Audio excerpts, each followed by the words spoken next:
People, Deluded. Now, bit under 20 inspired. Now, we know Arsenal, we haven't got money allegedly, and we're going to have to find deals, whether that's players that can be developed and go on to do things here, people for resale value, etc., etc. I've spoken about it in many vids. I don't even have to speak about it. No doubt you don't know the situation and these things. But, Diaby of PSG, now he's at the under-20s World Cup, and I've done videos on him before, but a couple people have been speaking on him, so I thought I'd offer my thoughts on him again. I think he's a decent player.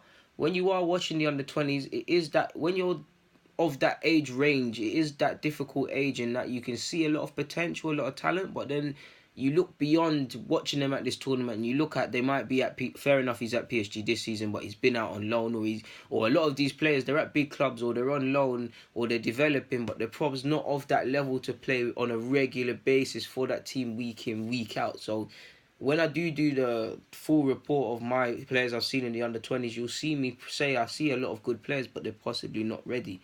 Diaby now, I actually think Diaby's quite frustrating. Frustrating in a good way. In a good way. In that, like I said, he's of that age. I think he is very hot and cold. There's games he can dance past people. He is very exciting. He could be fairly cheap, and at the price you could probably get him for, in my opinion, 10 million. I know probably they will not accept that from him. They want more than that.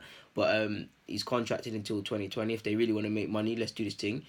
So there'll be resale value and low risk. But I do think he is hot and cold. For instance, what game was it in the under-20s World Cup? He scored a penalty, and on paper it looks like he's played well, but he was quite anonymous. I think he is frustrating. I think his end product, I like him. I think he's very exciting. That's why I said he's positively frustrating.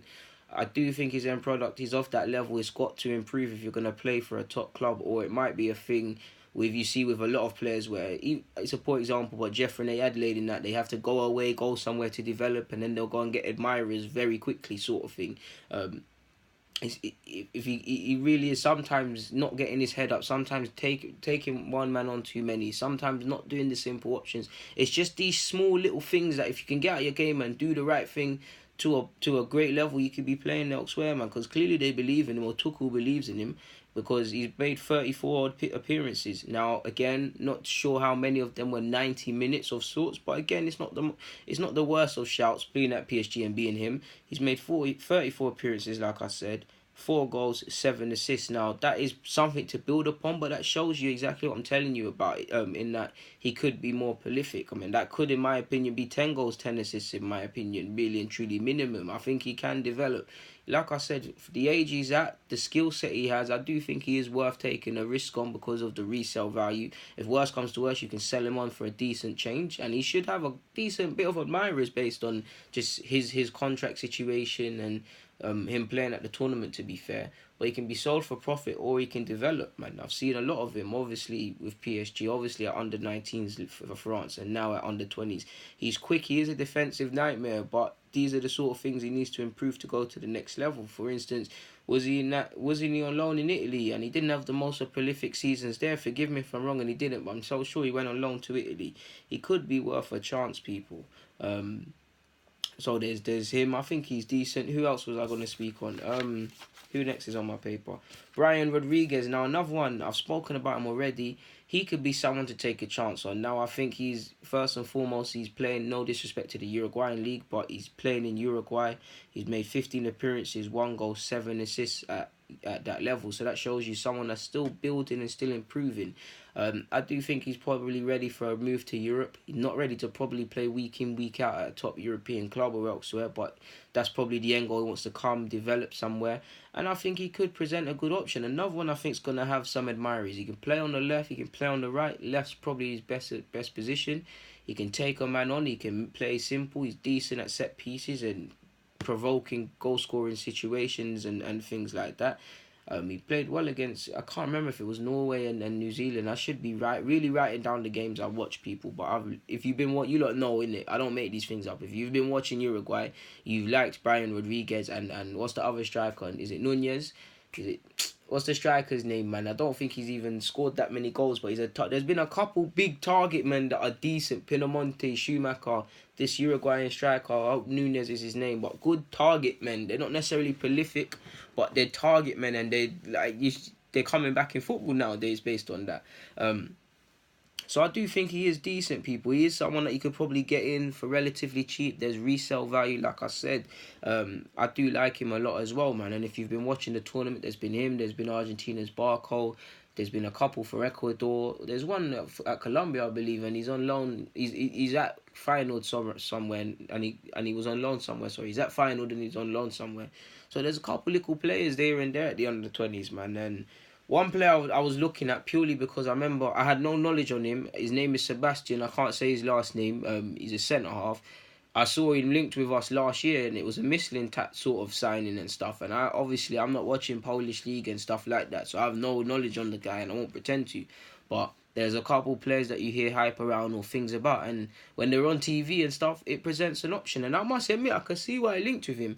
The bad news is I think we are not able to get him now. I think Caligari signed him in Italy, and they've loaned him somewhere in Poland. He's 19 years of age again. So he's still, like the other two names I've mentioned, he's still developing and trying to make inroads in a sense. But I like him, people. First thing that stands out to me is he's got that aura. You know, that real defensive aura, like I was born to defend sort of thing. He moves, he behaves like a defender, he carries himself like a defender. His positioning is quite well. On the recovery turn, he can be left flat-footed, but his positioning is decent. The two things I really should have said first is he's not the tallest, but he's got fairly good height on him and his stature. So, like, he strikes me as a physical beast, people. Decent ball player as well, man. Good. You know, someone that knows how to defend, like, they're following the men and stuff. When, like, midfield runners and defensive strikers running and being left unmarked, they're switched on. I like what I've seen from him, really and truly, man. But he's only made 29 appearances. And like I said, if you're Arsenal, you probably want a more experienced centre-half and stuff. But maybe Mislintat was on to something with that one, because he does look like a baller, people. I won't lie to you, lot. Again, he's still young, and we'll see how he develops in the future. But I won't lie, based on what I saw from what I've been exposed to him by people, I do like him a lot, man. And off topic as well, and it's completely irrelevant to this under-20s video, really and truly, but do you remember when Raul Sanllehi was linked with Pavon, or it was a Raul Sanllehi signing he wanted? I'm seeing he's linked with LA Galaxy. Now, he's Boca Juniors, he's been linked with Arsenal, AC Milan, a lot of other clubs. Now, I don't know why he might be going to America, that he might genuinely want to go, or it might be a good deal or offer for him.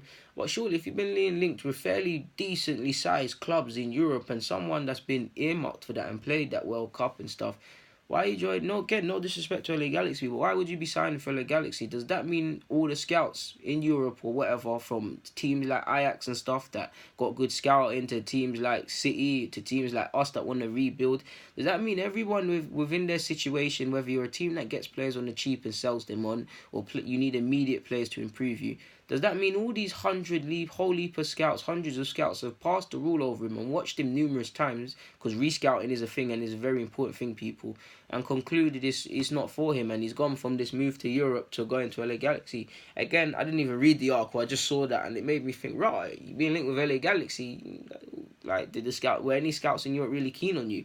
Again, I'm not sure, and then things there, but I've offered my opinions. I'm going to get out of here, people. I'm quite tired on that note, so people, Deluded, I'm out. Thank you very much for watching and rocking as usual.